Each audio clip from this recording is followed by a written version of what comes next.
আমাদের সেনাবাহিনী তারা বাংলাদেশের মানুষের কাছে আসলেই অনেক হিরো বা অনেক গর্বের প্রতীক হিসেবে ছিলেন।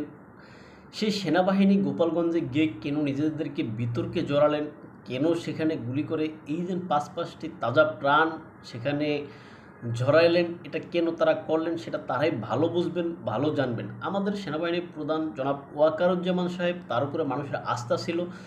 তিনি প্রায় সময় মানে তার যেই গম্ভীর গলা, সেই গম্ভীর গলা এনাফ ইজ এনাফ বলেন। সেই ক্ষেত্রে সেনাবাহিনী কি গোপালগঞ্জে ইজ এনাফ ইজ এনাফ বলে কি সেখানে তাদের যেই রণকৌশল এটা কি তারা সীমিত করতে পারতো না? সেখানে কি গুলি করার এতই প্রয়োজন ছিল? সেখানে কি মারাত্মক কোনো আন্তর্জাতিক মানের ক্রিমিনাল সেখানে অবস্থান করছিল, তাদেরকে লক্ষ্য করে কি সেখানে এরকম হামলা করা হয়েছিল, গুলি করা হয়েছিল? সেখানে এই যে এখন যা কিছু চলতেছে, যে নৌবাহিনী, বিমান বাহিনী, সেনাবাহিনী সব কিছু মিলে যে সেখানে যায় যেভাবে অপারেশন পরিচালনা করতেছে, এটা কি আদতে দরকার?